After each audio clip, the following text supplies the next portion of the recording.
All right, so of the BC problems, you want to see one of these polar or one of these parametrics come up because they're so doable. They're just a little different, but they're so doable. In number 4, it says the graph of the polar curve, r is equal to 1 minus 2 cosine theta. And we want to find the integral expression for the area of S. So I'm going to do it right now. The area is, do you remember what was the coefficient out in front? A half. And then it's going to be what squared? R squared. And we know what R is. It's right here. 1 minus 2 cosine theta. And then what's at the end? D theta. Very good. That's worth a mark, just for writing that out. But there's something missing. What's missing? The numbers on the axes here. So we got a little challenge. The one is pretty easy. We're going to start, it says theta starts at 0 here. We want this area of S here. So these are a whole bunch of little sectors, but we need to figure out what this one is. No problem. How far out is this point from the origin? How far out is it? 0, right? So what is r equal to at the top of this integral? What's r equal to? 0. So since r is equal to 0, 0 is equal to 1 minus 2 cosine. And I think we can figure this out. 2 cosine theta is equal to 1. So if I divide both sides by 2, you're going to get cosine theta equals 1/2. Where on the unit circle is the cosine equal to 1/2? What angle is that? 60. Yep. Or pi over 3. Guess what? There it is, pi over 3. There's your 2 marks that you have for part A. Part B will look super familiar to you. They want to find dx d theta. So x, as you remember, is r cosine theta. And what is r? 1 minus 2 cosine theta times cosine theta. How are you going to find the derivative of that? I hope. Nice. Nice. So go ahead and do that for this one, and do the same for dy d theta. They're looking for both. You go ahead and do that, and I'll see how. Be careful doing these. You might find they're fun. Got to fight that urge. Math can't be fun, right? Fight that urge. Because I think these are kind of fun. Heidi-ho, so it's just 1 minus 2 cosine times derivative of ho, negative sine, plus ho times the derivative of this, which is 0 minus a negative, which will be plus 2 sine theta.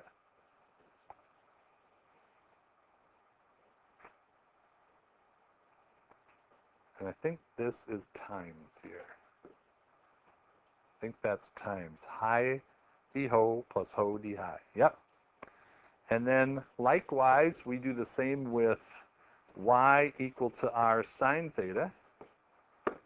So then we have y is equal to 1 minus 2 cosine theta times sine theta.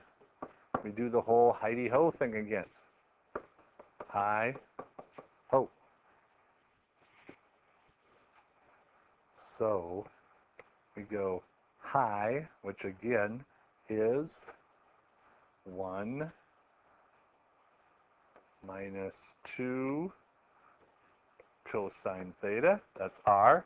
Derivative of ho is cosine theta plus ho, which is sine, times the derivative of negative 2 cosine theta, which is positive 2 sine theta. So if you simplify these, this one simplifies to cosine theta minus 2 cosine squared theta plus 2 sine squared theta. Nothing simplifies there, really. Not really. It kind of does. You could, but this one's interesting. It's negative sine theta plus 2 sine theta cosine theta plus 2 sine theta cosine theta. How many sine theta cosine thetas do we have? 4. So I'm just going to do that if you don't mind. 4 sine theta cosine theta. Now some real perceptive people are going to say, oh, that's the same as negative sine theta plus 2 sine 2 theta. Either answer is good. Some people would say this is cosine theta minus 2 cosine 2 theta. Both answers are fine. I'd go with either one of those. Great. Those are the answers for part B. Last one. Timing is perfect here. Okay, last one is write an expression in terms of x and y for the line tangent. So all that they want to know in part C is what's dy dx. How are you going to express dy dx? Take these blue answers and plug them in, and they're saying at theta equal to pi over 2. So, hey, can we use my green ones? You can do the blue ones. Can we use my green ones? Let me, please. Oh, good. So dy d theta is the cosine of pi over 2 minus 2 times the cosine. 2 times pi over 2 is pi. Over negative sine of pi over 2 plus 2, and let's see, sine of 2 times pi over 2, the sine of pi. Okay, on my unit circle, we have 0, 1, and negative 1, 0. So the cosine of pi over 2 is 0. Cosine of pi is negative 1. Sine of pi over 2 is 1. Sine of pi is 0. So look at that. 2 over negative 1. I get the slope dy dx, or m, is equal to negative 2. All I have left is to do what in part C? What do they want you to find?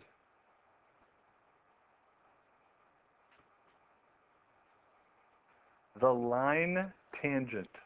So I'm going to write the equation of the line. X minus x prime times m equals y minus y prime. So, I got the slope. I've got the x. I've got the y, but I don't have the x prime, y prime. We need to know a point in terms of x or y. How are we going to find it if we know what theta is?